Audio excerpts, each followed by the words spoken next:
Okay guys, what's the name of this parable 6?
Emoji thinking face, somebody played with my settings, lol.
This is the story of a man named Stanley.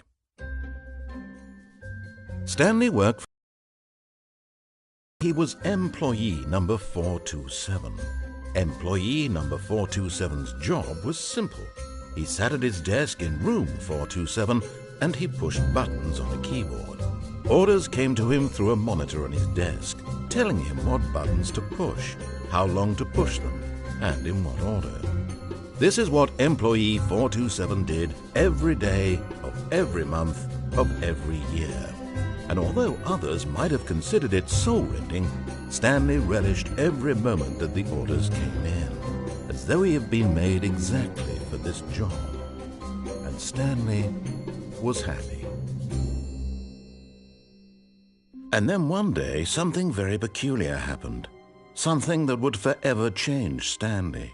Something he would never quite forget. He had been at his desk for nearly an hour when he realized that not one single order had arrived on the monitor for him to follow. No one had showed up to give him instructions, call a meeting, or even say hi. Never in all his years at the company had this happened, this complete isolation.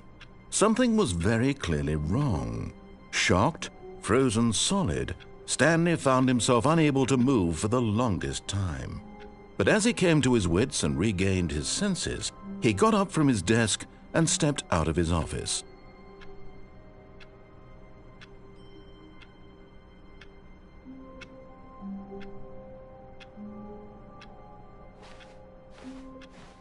All of his co-workers were gone. What could it mean?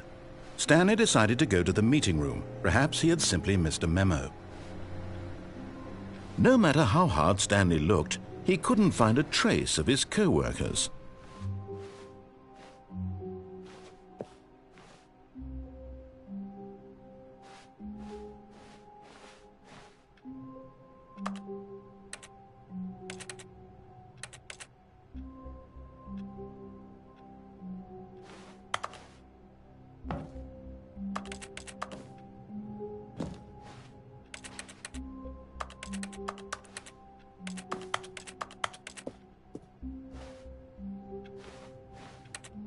As Stanley lifted his bucket, he felt a connection to all buckets everywhere.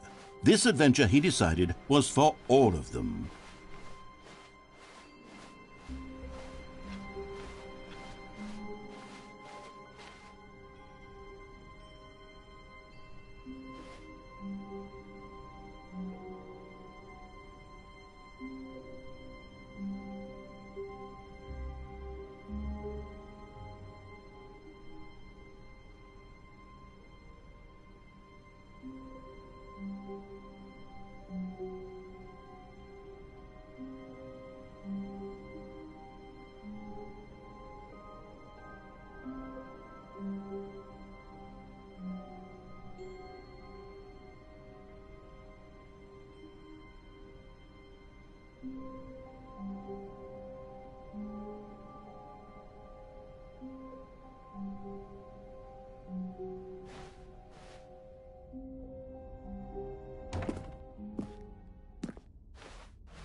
Stanley clutched the bucket tightly to his chest and entered the door on his left.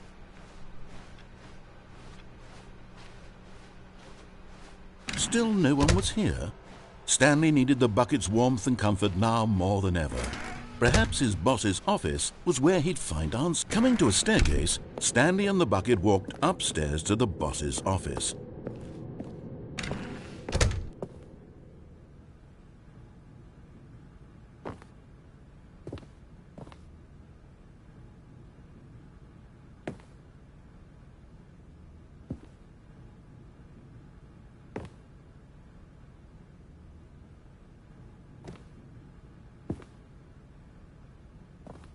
Stepping into his manager's office, Stanley was once again stunned.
All of his co-workers were gone.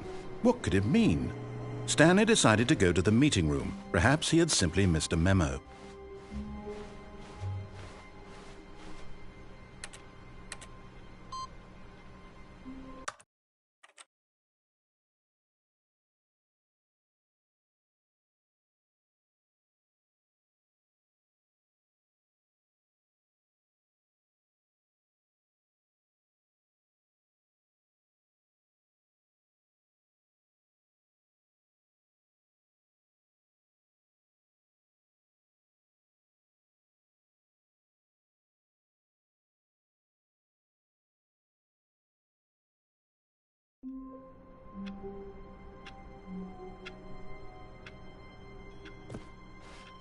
All of his co-workers were gone. What could it mean? Stanley decided to go to the meeting room. Perhaps he had simply missed a memo.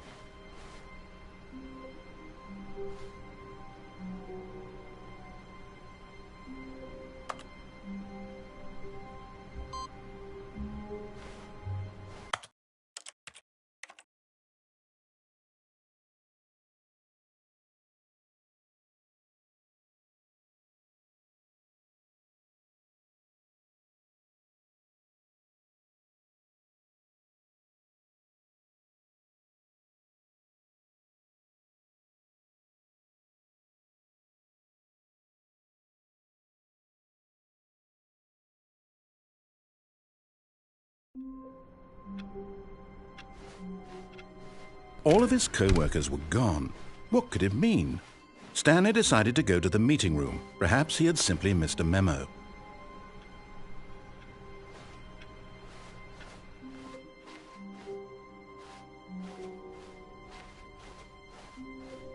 When Stanley came to a set of 2 open doors, he entered the door on his left.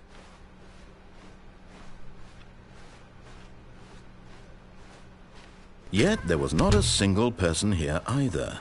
Feeling a wave of disbelief, Stanley decided to go up to his boss's office, hoping he might find an answer there.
Coming to a staircase, Stanley walked upstairs to his boss's office.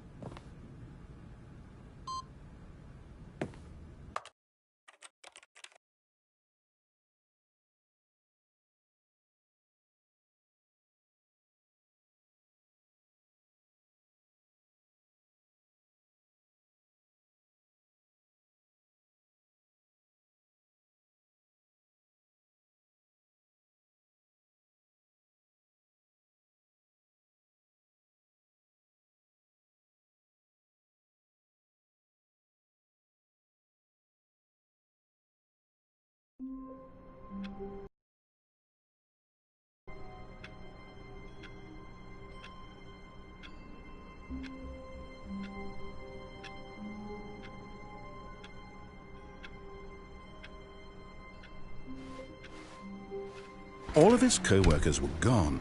What could it mean? Stanley decided to go to the meeting room. Perhaps he had simply missed a memo. No matter how hard Stanley looked, he couldn't find a trace of his co-workers.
All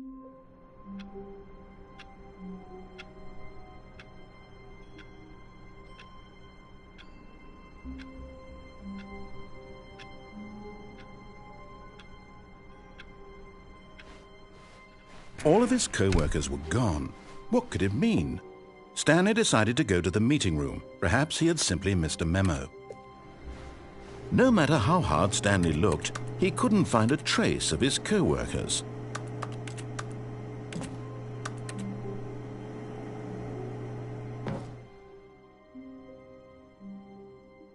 At first, Stanley assumed he'd broken the map, until he heard this narration and realized it was part of the game's design all along. He then praised the game for its insightful and witty commentary into the nature of video game structure and its examination of structural narrative tropes. So, now that you're here, what do you think? Isn't this a fun and unique place to be? Why don't we take a minute just to drink it all in? Okay, I'm over it now. What do you think? Are you sick of this gag yet?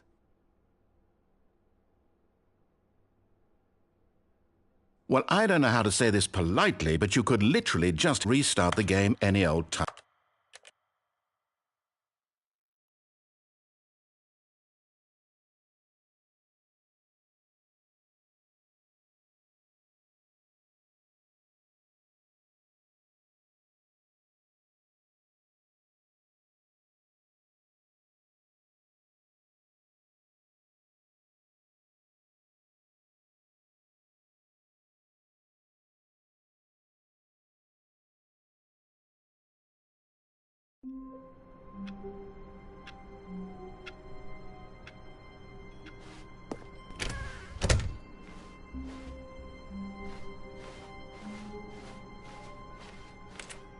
What new mysteries lay in store for our bucket-loving heroes today? Let's find out.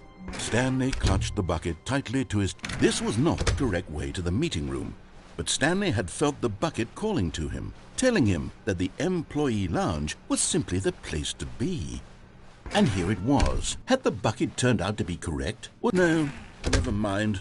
The bucket was wrong. Stanley took the door on his left to go back to the meeting room. No, Said the bucket. don't go to the meeting room. Go somewhere else. The cargo lift, yes. Go. Good. Said the bucket. Now ride the lift all the way to the top. There's something up there I need you to do. Stanley did not question why or how this bucket was speaking to him. It should have alarmed him, of course, because buckets can't talk. But Stanley chose not to think about this obvious fact. He was firmly convinced that the bucket had spoken to him, and he unthinkingly did whatever the bucket asked. No, stop. Look there on the wall. You see, there's a sign right there. It says, "No buckets past this point." Stanley, how could you think it was okay to bring the bucket here? Unless, what if the problem is that you actually don't know what is a bucket and what isn't a bucket? I suppose that would explain a lot about your behavior up to this point. Which, if that's true, well, my goodness, I think we have to do something about it. This misunderstanding could have dire consequences on the entire rest of the game if not addressed quickly and properly. So much of the impact of the story is dependent on your understanding of what is and isn't a bucket. Please, step in here for a moment.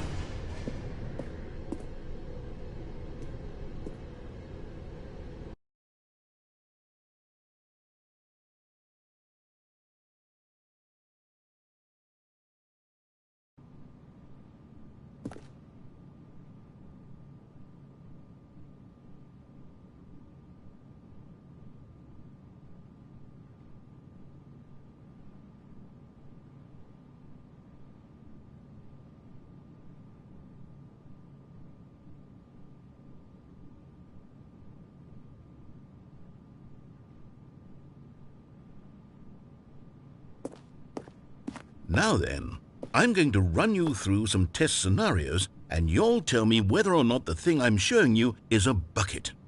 Simple enough, right? This should tell us everything we'll ever need to know about what is or is not a bucket. Okay, let's begin. Item 1. Is this a bucket?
Incorrect. It is a hologram of a bucket, not an actual bucket.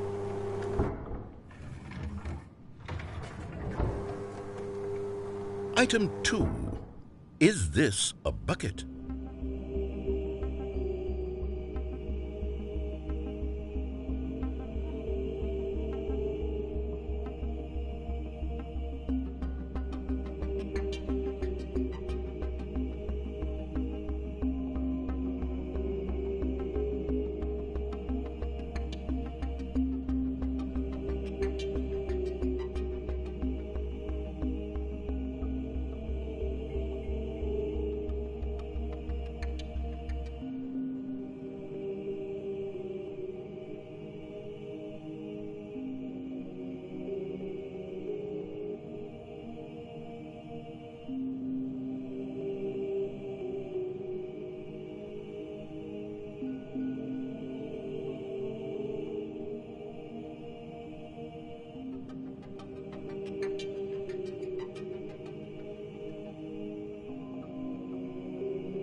Incorrect.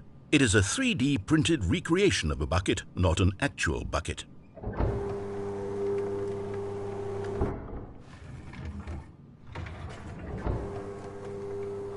Item 3. Is this a bucket? Correct. This is a bucket.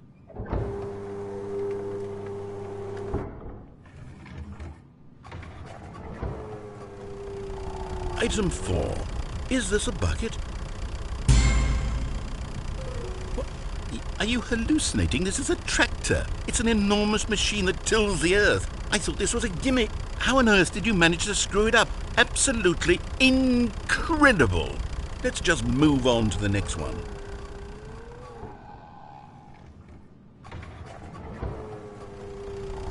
Is this a bucket? Correct. This is a bucket.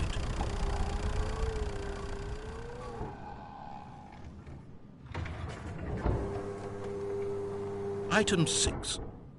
Is this a bucket? Trick question. Both. Gotcha.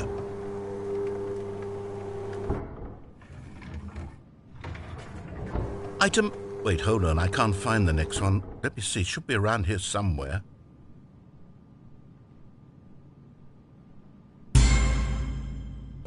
Okay, you and I both know there isn't anything here. And I don't appreciate the implication that nothing is a bucket when we both clearly know that a bucket is something, and therefore nothing could possibly be something. Unless, in your twisted mind, have you somehow convinced yourself that a bucket is nothing? Answer me straight, Stanley. Do you believe that nothing is a bucket?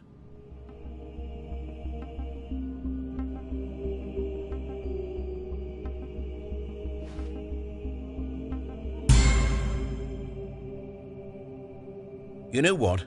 I'm too confused to even sort it out.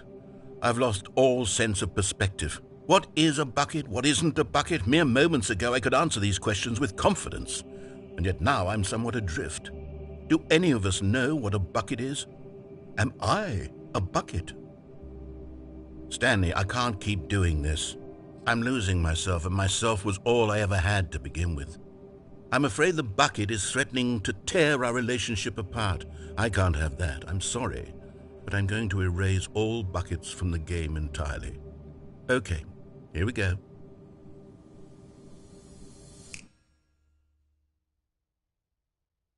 What happened? Is everything gone? Why did everything disappear? Wait, was everything a bucket? Every single thing in the game was a bucket. Oh my God, I had no idea. How could... Except me. I'm not a bucket after all. And you, Stanley, you're still here. You're not a bucket either. Oh, this is wonderful news. We're not buckets. Yes, I actually feel much more at ease right now. It's delightful to get some clarity on that issue, but it doesn't change the fact that we haven't got a game. So, tell you what, I'll reset everything and we'll put back all of the buckets, okay? And we'll know that it's all a bucket. But if you run into anyone else, maybe don't mention that. Who knows what that information might do to a person? All right, here we go.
All of his co-workers were gone. What could it mean? Stanley decided to go to the meeting room. Perhaps he had simply missed a memo.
You see, Stanley, I've been reflecting on the Stanley Parable and about how roundly disappointing this ultra-deluxe version has turned out to be.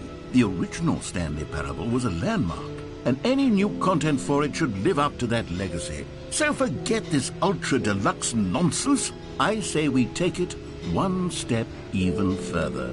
Which is why I'm very proud to announce for the first time ever, the Stanley Parable 2.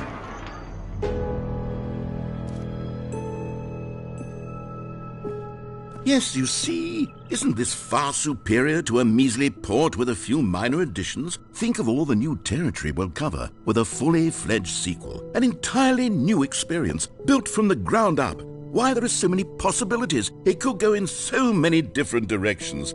This is what fans have truly been asking for.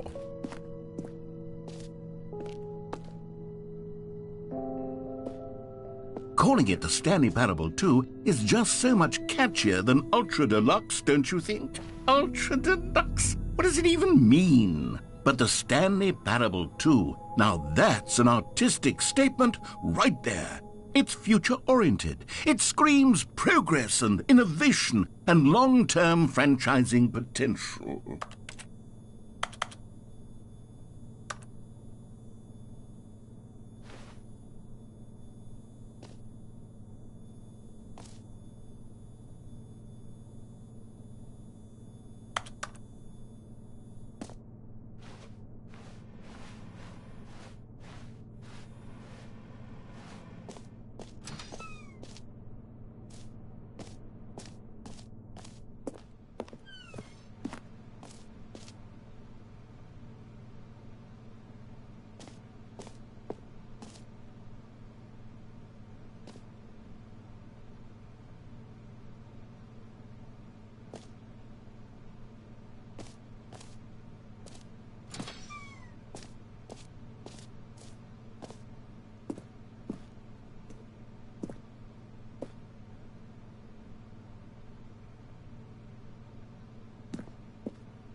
Now, to be clear, I haven't quite nailed down what exactly the Stanley Parable 2 is going to be, but let's take a look at some of the features I've been developing for it.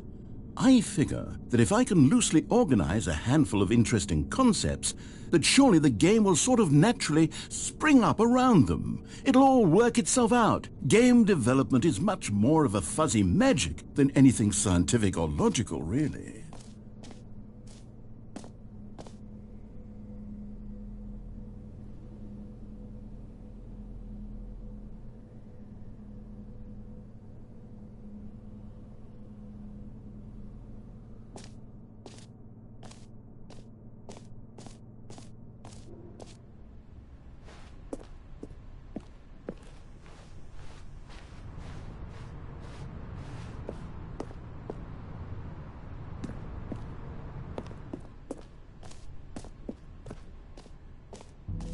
Here we are. Go on, try out some of the new features.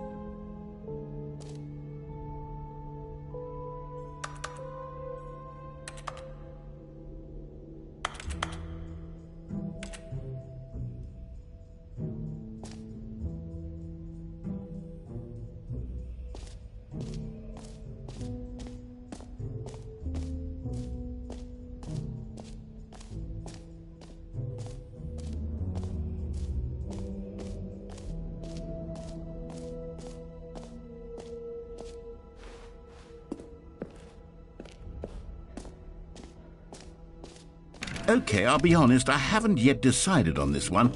I think that in the new version, the office could use a bit of decoration, like balloons. But I'm undecided on Get Well Someday and Happy 12th Birthday. Which would you go with? You know, sometimes when you solicit another person's opinion, it makes you realize that you knew which one you actually really wanted all along. Get Well Someday it is. Or actually, maybe I should have gone with... No, I've made my decision. We're moving on.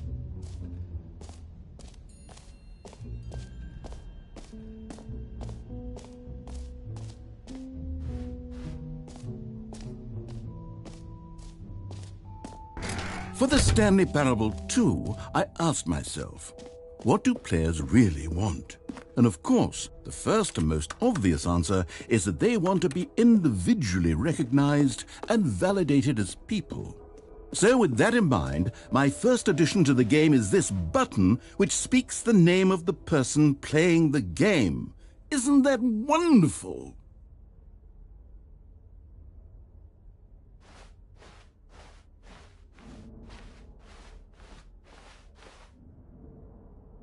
Jim. Sorry, I should have clarified. Right now, the button only says the name Jim. But of course, in the final game, this button will say your name, whatever name that is. Here, let's have you role-play as Jim to really simulate the full experience of this feature. Just play along. I promise you'll love it. Okay, here we go. Let's take a deep breath, clear your mind, forget whoever you are, and simply become a person named Jim. I want you to imagine yourself living as Jim, sleeping and waking as Jim, falling in love and being heartbroken as Jim, seizing all of the world's possibilities as Jim, and as Jim watching your dreams crumble into dust. Do you feel it deeply? Are you really, truly Jim right now? If so, then please step forward and press the button. Jim. Yes! You see? What a thrill! What a rush! That was you! The button described you. Do it again. Do it again. Jim. Ooh, it hits even harder the second time. If this were the only new feature in the Stanley Parable 2, it would still be worth the money. Let's take a break from the Jim button. I'm too emotionally drained from all of this personal validation. Jim. Whoa there, cowboy. Sometimes a person can be too much Jim. I'm putting the Jim button away. Otherwise, soon you'll start to lose all sense of who you actually are.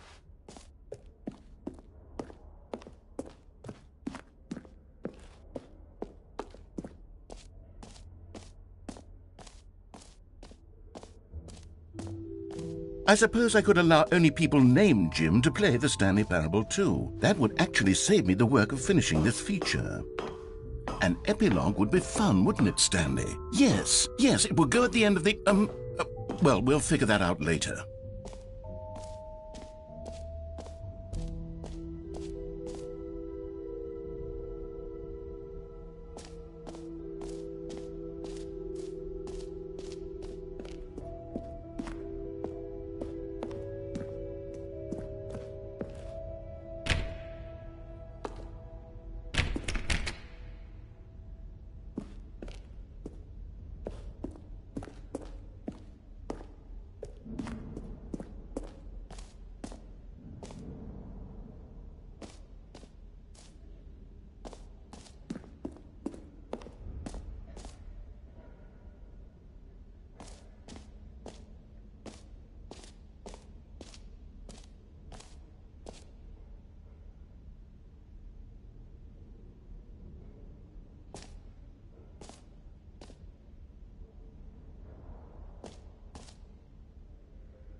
A common complaint of the Stanley Parable was that it was confusing and paradoxical, that it engendered a chaotic sense of reckless despair in those who played it. Well, I am happy to say that after much consideration, I've engineered a clever solution to this fundamental problem with the game.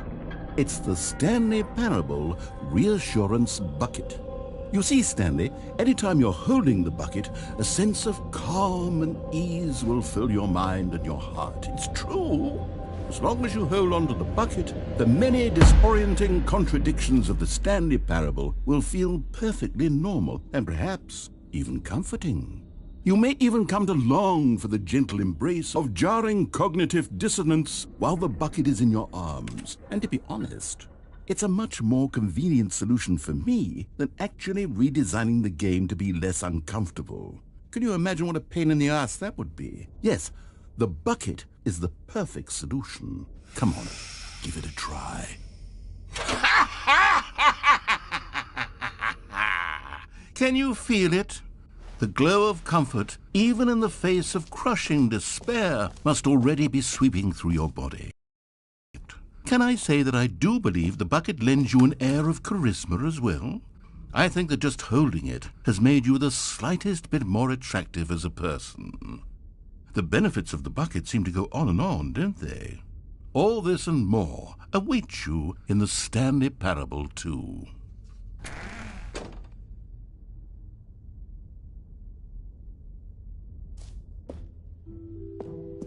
Does anyone give out awards for most enjoyable bucket in a video game? That really should be an award if it isn't already.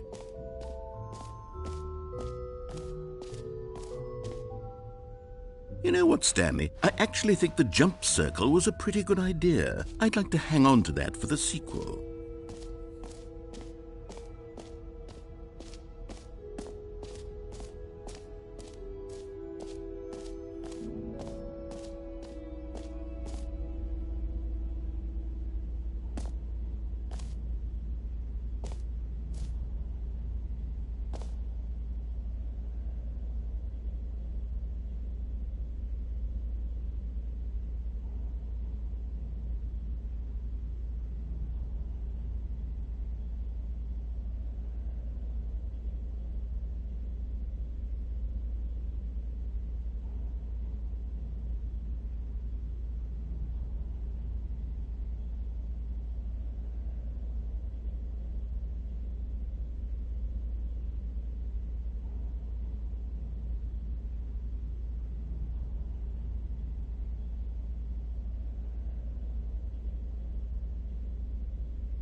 Stanley, here's an idea that I'm truly fond of. It's never been done before in a video game. This is, in fact, a hole that you can fall down forever. That's right.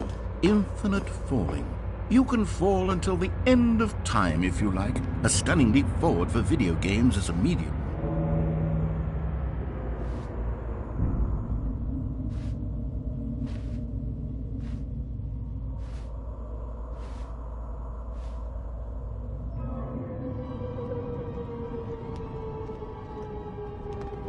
You see, isn't it wonderful? One of my more ingenious concoctions, if I do say so. Now then, since you've gotten to see the infinite hole, you can press the teleport button to pop back up to the top, and we can continue onward. Now, I don't mean to be a bummer, but I do recommend you use the teleport button to go back to the top. Maybe do it on the sooner rather than later spectrum of things.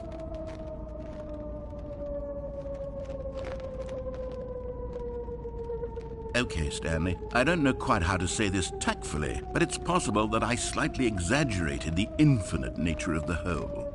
Is it a very, very deep hole? To be certain it is. It's an extremely deep hole. I don't want anyone to say that it isn't an astonishingly deep hole. It is. Is it infinite? Well, that sort of depends on your definition of infinity. From one perspective, the infinite is merely philosophical in nature. It's more of a... Okay, well, good for you. You found the bottom of the hole. You found me out, Stanley. I'm a liar and a cheat, and you're so clever. Look, I think the issue here is just that you're unusually fascinated by falling. What normal person actually wants to fall infinitely? I figured the hole was as deep as anyone would actually need. Don't you put this on me. Maybe you're the problem. Look, things got a little heated there. I think we both said some things we didn't mean. Why don't we just put all this behind us and agree to just call the hole mostly infinite? If that works for you, then go ahead and press the teleport button to warp up to the top of the hole and we can move on. I'll just be up here when you're ready. Great. Now, I'm very excited to show you even more of my ideas for the sequel. Oh, for heaven... You see, I was right. The problem is you. The problem is that you like holes too much. Not normal. A normal person would have said, yep, that's an infinite hole right there, goes on forever till the end of time. Don't need to see it all, but not you. Oh, no, no, no, no. You have a weird sort of... Oh. Did the hole seem even shorter to you this time? I couldn't help but feel like you spent a little less time in there than you did before. I mean, admittedly, I didn't make an infinite hole, but I didn't think it was that not infinite. Well, I suppose once again there's nothing to do here. If you decide you've had enough of the hole, you can hit the teleport button and come join me up above.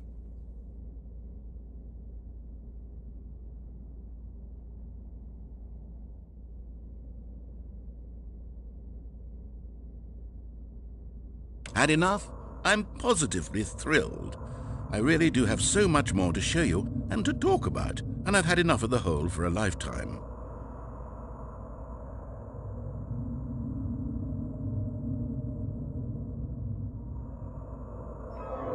Gosh, how could I have guessed? You're back in the hole.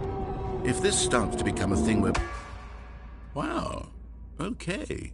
Yes. I'm starting to become extremely certain that the hole is not only not infinite, but that it's growing steadily less and less infinite.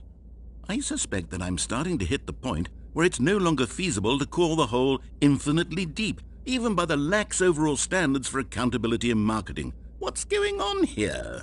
Stanley, I have no explanation for the uncertain nature of the hole's length. Here, let's try something. Let's pop back up to the top, and we'll see if it gets any shorter.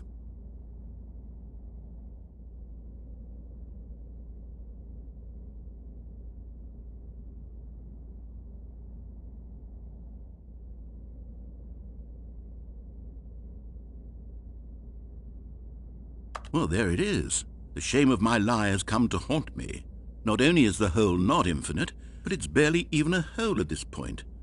It's more of a concavity, or even a very aggressive divot.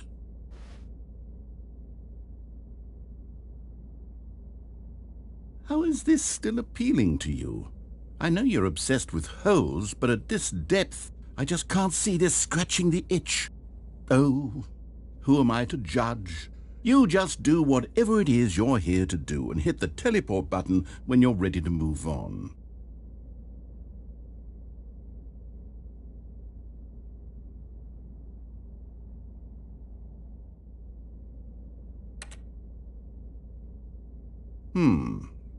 Is the, teleport button not working? You sure? Well, I mean, I really don't have an explanation. Still nothing? Well, I suppose there is one thing I can do to fix this. I'm out. Goodbye, Stanley. You couldn't bear to be away from the hole, and now you'll get more time with it than you could ever have asked for. It's a win for everyone. You get to be with the hole, I get to do literally anything else. Take care, Stanley. I hope you and the hole have a wonderful rest of eternity together.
Oh, good, you're awake. It seems you had sort of dozed off there, drifting away into dreamland. But we can't have that, Stanley, because this hole is just so darn fascinating that I want you to be wide awake for every second of it. You don't want to miss a single moment.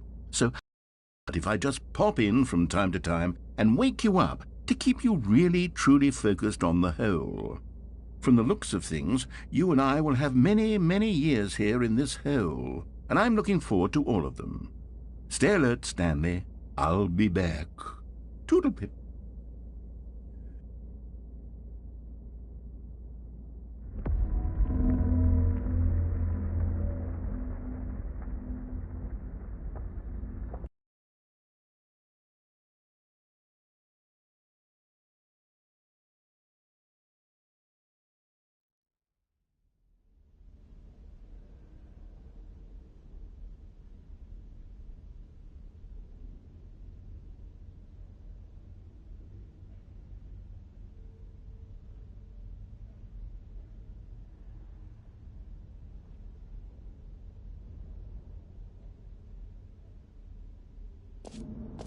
Here we are. Go on, try out some of the new features.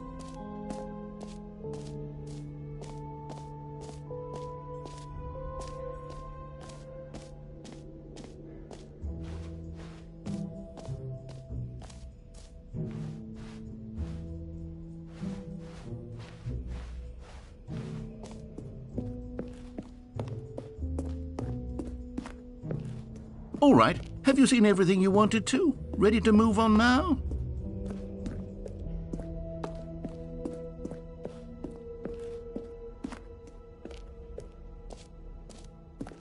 So, Stanley, what do you think? Do you like all of the new features? Yes, I know it's not exactly clear yet how exactly these features will come together as one single coherent video game, but I can feel it in my soul. It's going to work. There's definitely a good game in there somewhere. Say, let's do an experiment. I'll arrange these new features together, and we'll see whether or not it coheres into a meaningful gameplay experience. Okay. Are you ready? Here it is. I give you the Stanley Parable 2.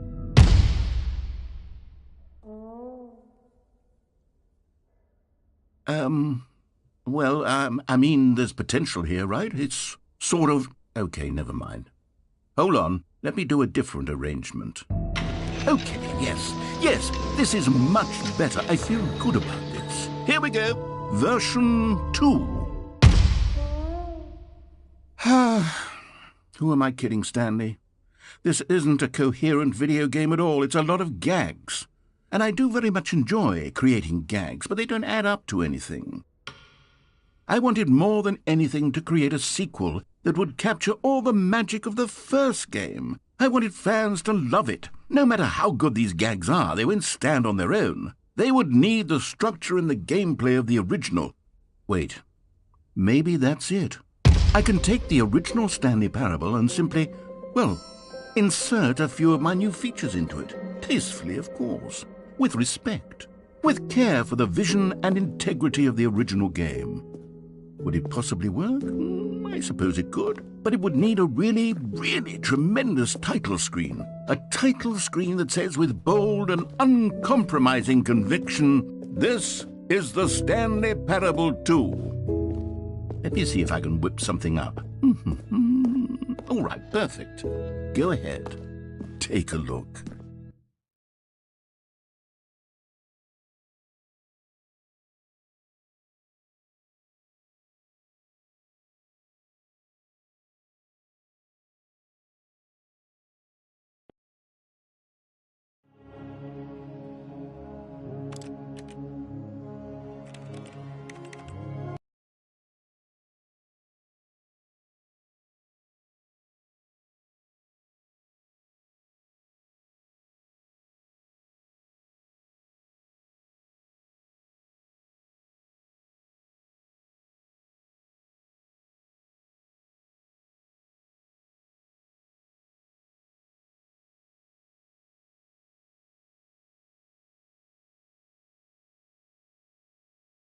This is the story of a man named Stanley. Stanley worked for a company in a big building where he was employee number 427. Employee number 427's job was simple. He sat at his desk in room 427 and he pushed buttons on a keyboard. Orders came to him through a monitor on his desk, telling him what buttons to push, how long to push them, and in what order. This is what employee 427 did every day of every month of every year. And although others might have considered it soul-rending, Stanley relished every moment that the orders came in, as though he had been made exactly for this job. And Stanley was happy. And then one day, something very peculiar happened. Something that would forever change Stanley. Something he would never quite forget. He had been at his desk for nearly an hour when he realized that not one single order had arrived on the monitor for him to follow. No one had showed up to give him instructions, call a meeting, or even say hi. Never in all his years at the company had this happened, this complete isolation. Something was very clearly wrong. Shocked, frozen solid, Stanley found himself unable to move for the longest time. But as he came to his wits and regained his senses, he got up from his desk and stepped out of his office.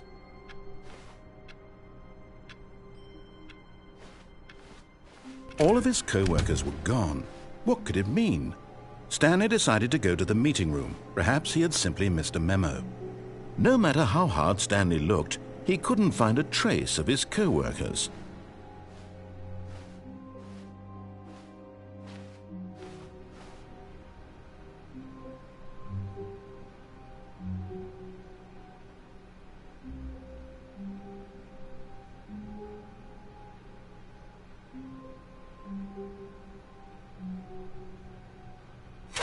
Now this, Stanley thought to himself, this is a bucket. And indeed it was. Stanley clutched the bucket tightly to his chest and entered the door on his left.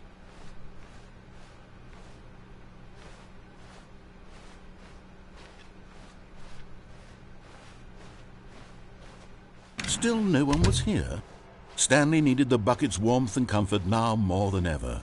Perhaps his boss's office was where he'd find answers. Coming to a staircase, Stanley and the bucket walked upstairs to the boss's office.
All of his co-workers were gone.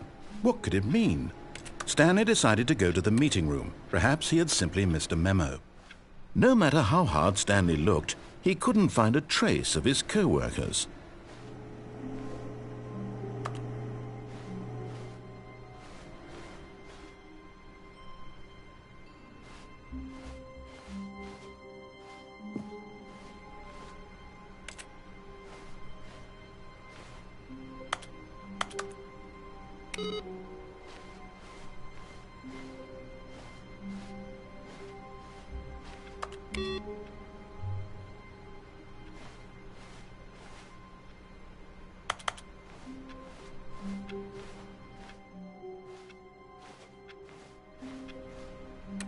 Finally, yes, the bucket. Yes, yes, yes, I love that bucket. Stanley clutched the bucket tightly to his chest and entered the door on his left. Still no one was here. Stanley needed the bucket's warmth and comfort now more than ever. Perhaps his boss's office was where he'd find answers. Coming to a staircase, Stanley and the bucket walked upstairs to the boss's office.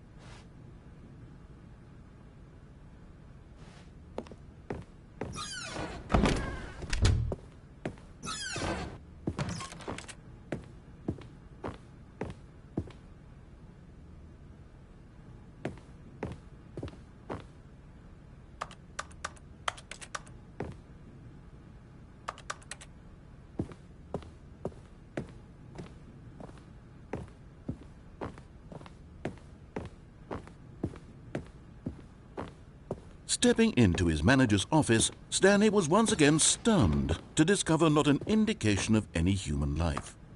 Crushed by the weight of this revelation, Stanley may have broken down into an dumpster fire if not for the soothing presence of the bucket. Even now, in his darkest of hours, did the bucket's warmth and guiding light pierce the dark clouds of confusion and chaos. It would be with him always. The bucket would, and he knew it. The two of them were inseparable.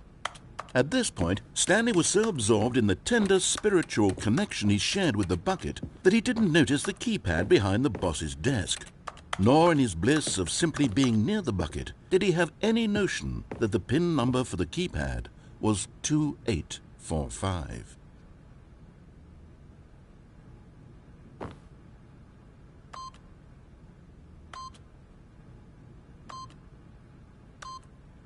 But Stanley guessed the correct code by sheer luck. Was it that the bucket knew all along? Was the bucket guiding him? Yes, this is certainly the most logical explanation.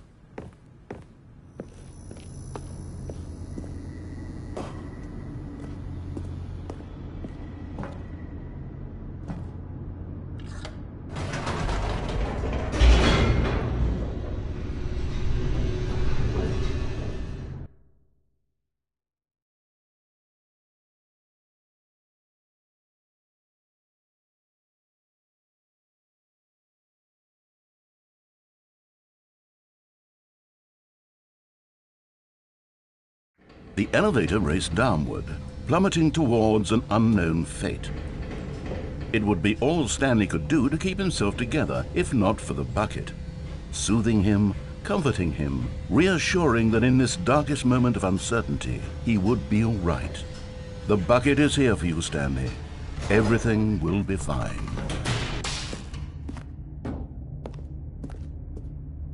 Stanley and the bucket walked straight ahead through the large door that read, Mind Control Facility. Although this passageway had the word escape written on it, the truth was that at the end of this hall, Stanley and the bucket would both meet a violent death.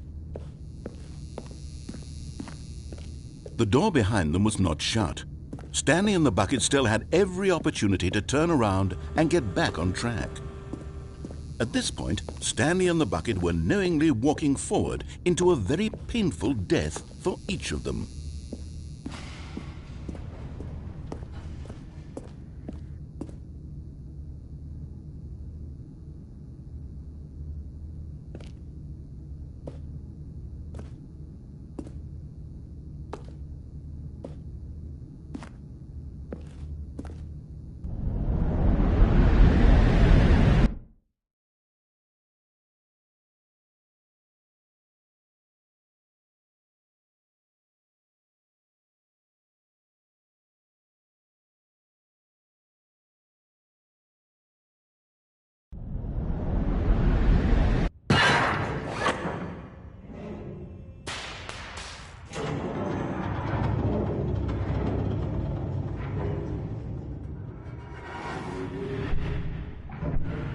As the machine whirred into motion and Stanley and the bucket inched closer to their demise, Stanley reflected on how meaningless the bucket's warmth and comfort had turned out to be. To be sure, it puts the mind and the soul at ease to embrace the bucket, but what use is a sense of ease when you're about to be crushed to death? This is what Stanley thought to himself, and he sort of kicked himself for wasting so much time carrying a bucket everywhere. Farewell, Stanley.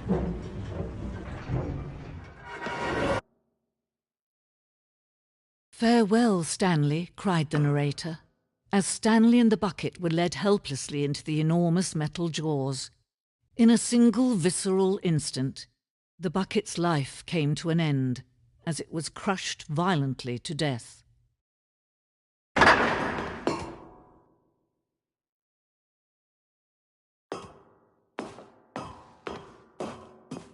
It was a shame, the death of such a magnificent bucket. It's true that all buckets are radiant in their own way, but this one stood above the rest. It was a glorious bucket to behold.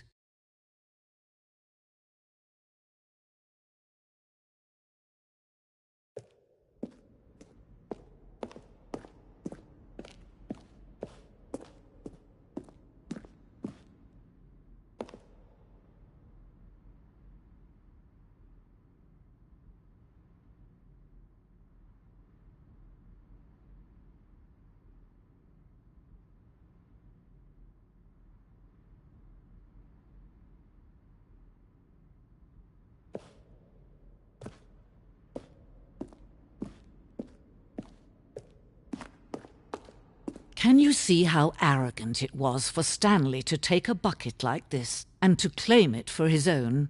Can you see the hubris that blinded him? Can you see that the bucket is far more noble than Stanley will ever be in his short life?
No man can own a bucket, and certainly not a bucket as dazzling to behold as this one.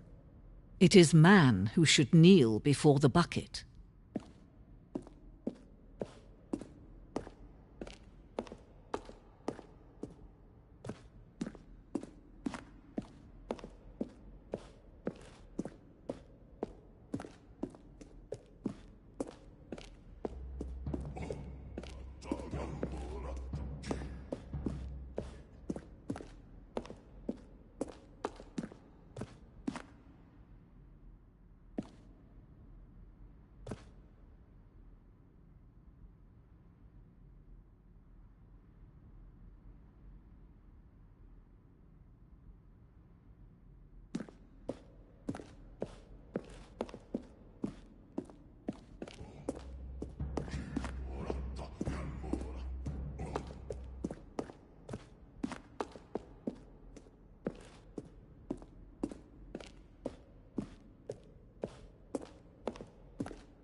But there is something we can do. Something we can do together, you and I, that will right this terrible wrong.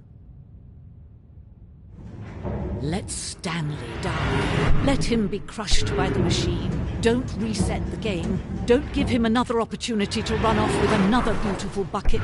We can save the world's buckets from their treatment as tools and implements if only we let Stanley die together. The bucket shall take its place as ruler, as leader, as commander of a new world, a new vision.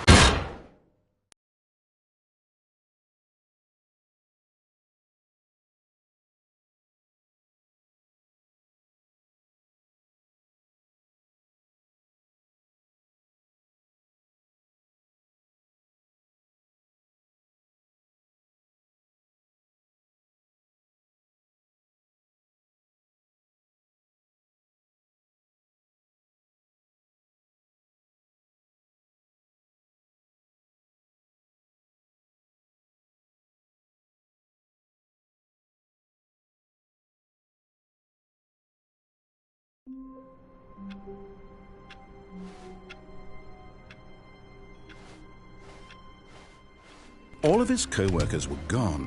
What could it mean? Stanley decided to go to the meeting room. Perhaps he had simply missed a memo. No matter how hard Stanley looked, he couldn't find a trace of his co-workers.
One man, one bucket, one chance to seize their destiny together.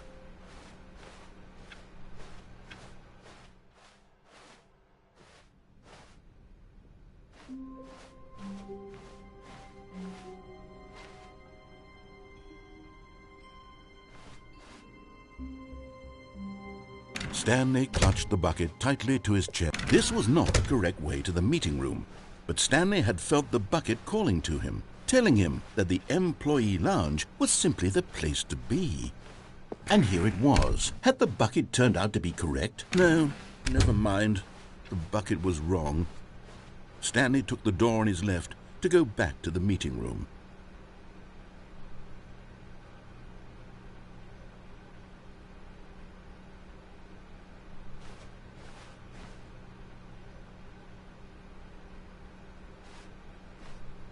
And so the two of them detoured through the maintenance section and walked straight ahead to the opposite door.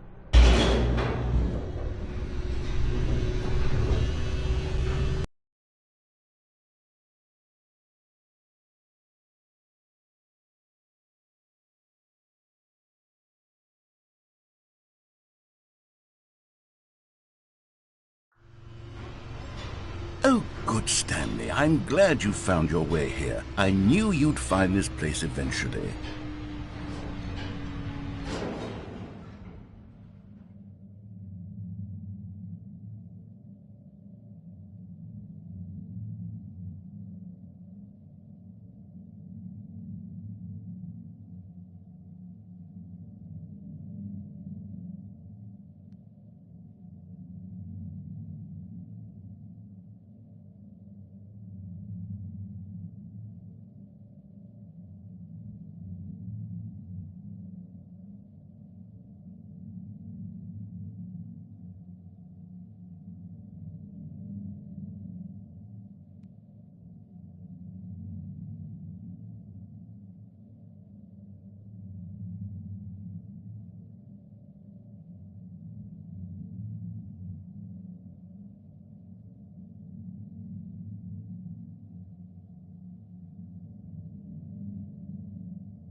You see, your friends and I are concerned for you, Stanley.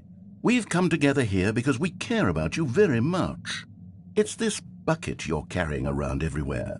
The bucket isn't even from the original Stanley Parable. It's just sequel content. We're the ones that matter, Stanley. Classic characters from the first game, like the Adventure Line and the Broom Closet. Because that's what fans want from a sequel. They want more of their favorite jokes, not this bucket that they've never seen before. Yes, I know I'm the one who gave you the bucket, but you're spending too much time with it. Don't you want another story involving the Adventure Line? We could make the Adventure Line go somewhere new. Yes, yes, that's what the fans want. Let's do it.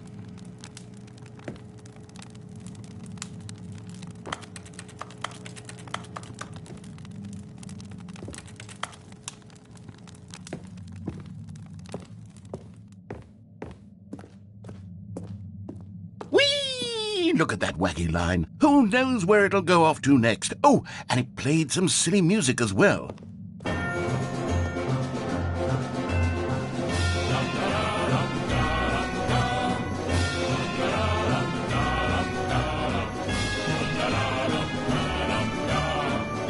Now this is what the Stanley Parable is all about. Don't you remember all those great jokes from the original dialogue? Also, Stanley is addicted to drugs and hookers. Yes, it's as classic now as it was back then. Let's do it for the fans, Stanley. Let's give them more content exactly like this. But if we want to do that, you're going to have to give something up. Don't you get it, Stanley? We need to get rid of the bucket. That's why I'm very proud to introduce a brand new character. This is the Bucket Destroyer. I think it'll make a wonderful new addition to the rich lore of the Stanley Parable. True, it also was not in the original game, but it's such a well-fleshed-out character with so much personality that to me it already feels as though it's been part of the cast all along. Don't you agree?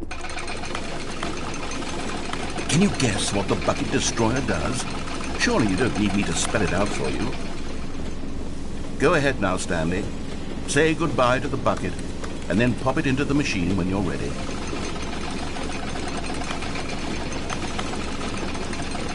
Now listen to me. It's crucial that you give it the bucket. I don't know what the Bucket Destroyer will do if it can't destroy your bucket. Destroying buckets is all it knows. That is its singular personality trait. Sure, I can hear you saying, how does a character with only one personality trait deserve to join the pantheon of beloved Stanley Parable characters? Well, you see, if you were to really explore the Bucket Destroyer, you would see that its desire to crush buckets is so densely loaded with complexity and nuance that it's really like 10 personality traits. What other object in this game can you even say that about? The broom closet? Certainly not. I wonder what sort of Bucket Destroyer merchandise the fans will be clamoring for after this. Okay, the Bucket Destroyer is getting very upset now. You'll have to hurry and feed it. We can't get back to the classic Stanley Parable characters like the Adventure Line or the Bucket Destroyer until you crush that damn bucket. Quickly now, the fans are waiting. Do it, the fans, Stanley. Give the fans what they want. Hurry and...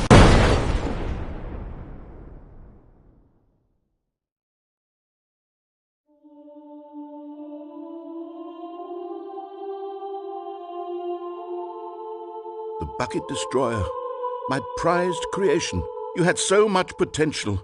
We were going to do such marvelous things with you, tell such spellbinding stories about you. All of it squandered now. Goodbye, new friend. For the moment in time that you were here, you were magnificent.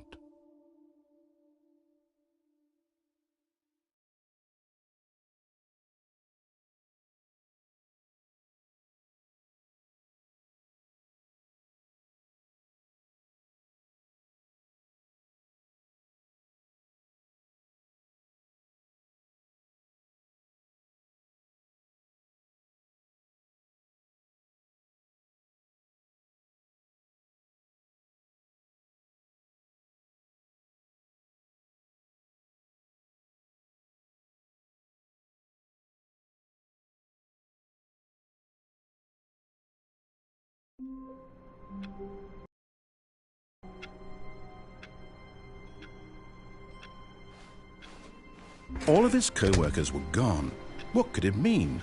Stanley decided to go to the meeting room. Perhaps he had simply missed a memo. No matter how hard Stanley looked, he couldn't find a trace of his co-workers.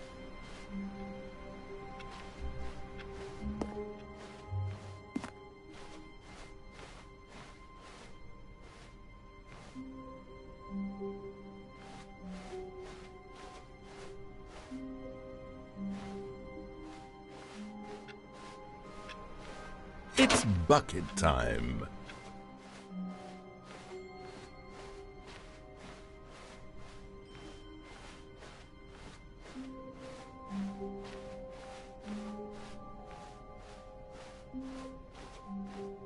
Stanley clutched the bucket tightly to his... This was not the correct way to the meeting room, but Stanley had felt the bucket calling to him, telling him that the employee lounge was simply the place to be.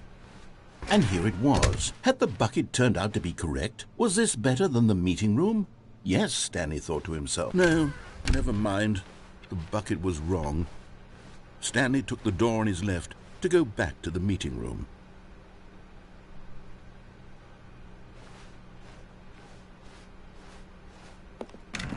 No, Said the bucket. Don't go to the meeting room. Go somewhere else. The cargo lift, yes. Go there. Go to the cargo lift.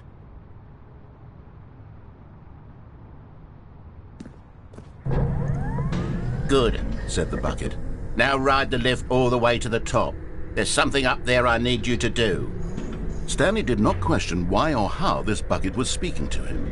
It should have alarmed him, of course, because buckets can't talk. But Stanley chose not to think about this obvious fact. He was firmly convinced that the bucket had spoken to him, and he unthinkingly did whatever the bucket asked. In here, said the bucket. Go into this dark room over here. Stanley once again obeyed blindly.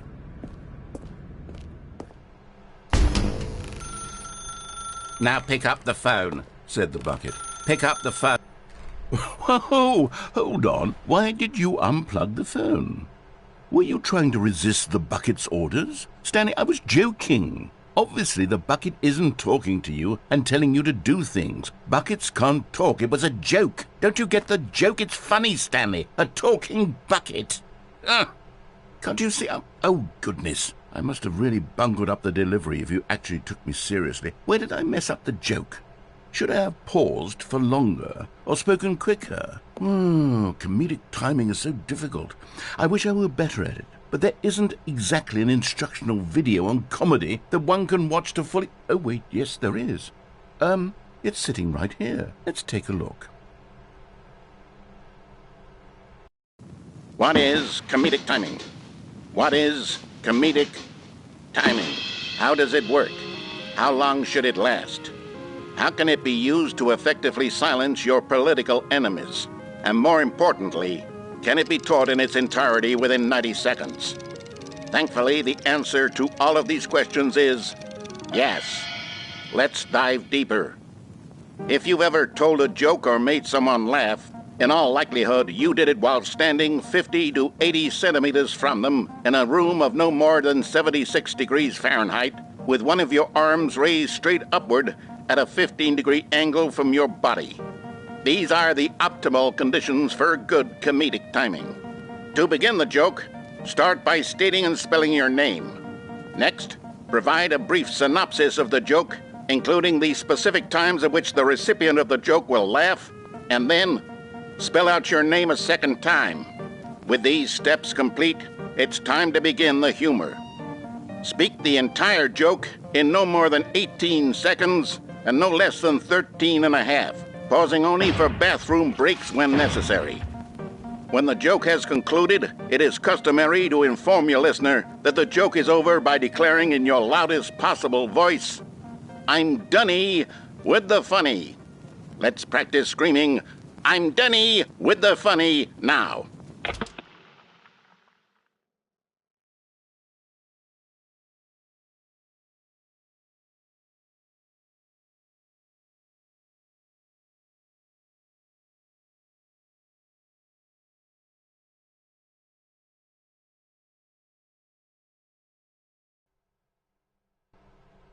Good. This saying is a perfect example of expectations management, which is the cornerstone of good comedy. Finally, it's time to hand out surveys. Collecting hard data from your audience on how rapt they were throughout the joke is the only way to grow or learn as a comedian. An effective survey should be no less than 10 pages long and should include the same question reprinted several times, just to ensure the survey taker is actually paying attention and not simply filling in answers at random. And that's all there is. With these strategies at your disposal, you'll have audiences doubled over in laughter and even tripled over in laughter in no time at all. Just remember to let them stop laughing at some point, you gut-busting little scamp. After all, we're each of us needed on the front lines of the war to fight the 12-legged invader who threaten our very existence and who very likely die in a hailstorm of bullets and mandibles. All of us must be prepared to give our lives to this noble cause, just as our children must do after us, and their children after them. Godspeed, and may Earth reign supreme. Hey, goodness, this video is a little outdated, isn't it? Well, no matter. I think the fundamentals of proper comedic timing are still as relevant today as they were back then. So with that in mind, I believe the only way forward is for us to return to the two doors and walk through all of this again, so I can try telling my story with more appropriate comedic delivery. Come along, let's head back.